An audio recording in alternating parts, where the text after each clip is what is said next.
Hello everyone, welcome back to my channel. চলো তোমাদের সাথে আমি আমার সকাল শেয়ার করি। সকাল থেকে যা যা করব তাই তোমাদেরকে বলবো এবং শেয়ার করব সব কিছুই। সকালে ওঠার সাথে সাথে জানালা না খুললে কেন যেন আমার একদম ভালো লাগে না, দম বন্ধ বন্ধ লাগে। তাই সকালে উঠেই চলে আসি জানালা খুলতে। আর এখানে কি যেন করতেছিলাম, বাতাস আসতেছিল দেখে জামাটা ফুলে গেছিলো, এটা নিয়ে মজা করতেছিলাম। আর একটু বাগানও দেখতেছিলাম কি কি ফুল ফুটছে।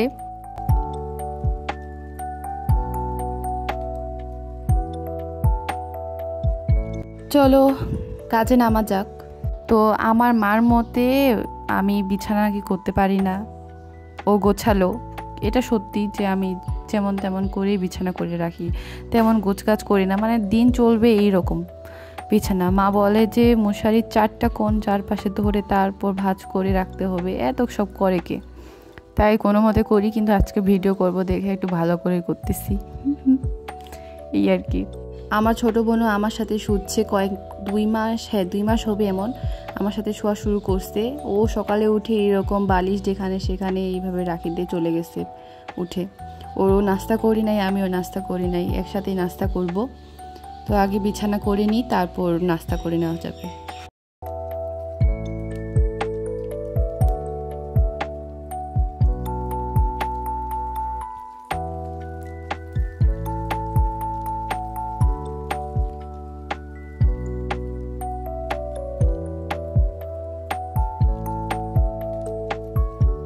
এখানে মনে হয় আমি অ্যালার্ম অফ করতেছিলাম, কারণ আমি প্রতিদিন 5টার দিকে অ্যালার্ম দিই, কিন্তু উঠি 7টার দিক। এটা নিয়ে বাসায় অনেক ঝড় তুফানও চলে যায় আমার উপর দিয়ে।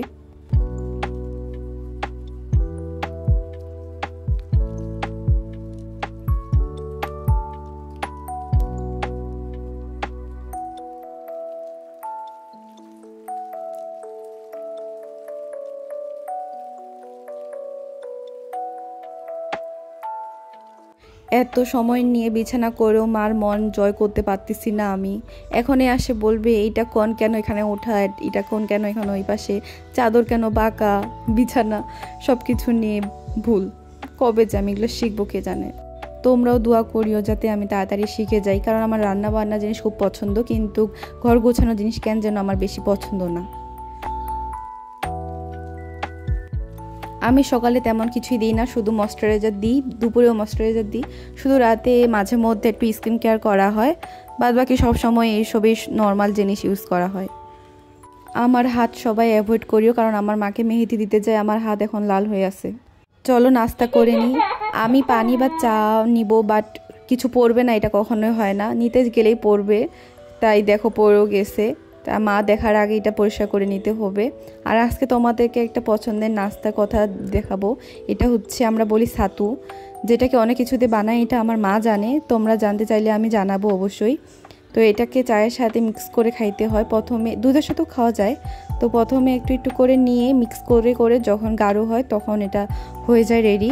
কেউ কেউ পাতলা করেও খায়, কেউ কেউ আবার গাঢ় করেও খায়। তো আমি গাঢ় করে খাইতে পছন্দ করি বেশি একটু। তো চায়ের সাথে এটা করার পর একটু উপরে সর বা দুধ দিলে আবার অনেক বেশি মজা হয়। তো এটা হয়ে গেছে, এখন আমি একটু দুধ নিয়ে নিব, সর নিয়ে নিব।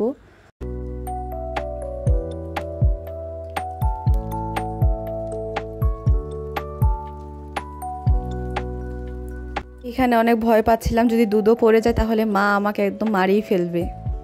সত্য কথা বলতে আমার বোনকে খাওয়াইতে অনেকক্ষণ সময় লাগে। ভিডিও করছি দেখি যে আধা ঘন্টার মতো সময় লাগছে খাওয়াইতে, পরে তখন অনেক কাটাকাটি করার পর ভিডিওটা ছোট করছি, করে এখানে অ্যাড করা হয়েছে।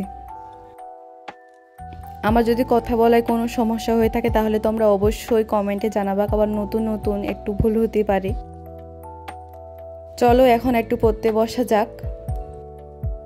মা বলে যে সকালে আগে পড়তে তারপর লেখার কাজ করতে, কিন্তু আমার যেন কেন সকালে পড়ার ইচ্ছা করে না, তাই আগে লেখাই শুরু করছি। এখানে কিছু হোমওয়ার্ক ছিল, এই হোমওয়ার্কগুলো পড়া শেষ হয়ে গেলেই তারপর পড়ার কাজ শুরু করব। এই তো আমার বোন চলে আসছে ভেজাল করতে। ও শুধু আর্ট করে, লেখাপড়া করে না। আর যেটাই দিবা ওইটাই আর্ট করে দিতে পারে। ও এত ছোট থেকে এটা যে কি শিখছে।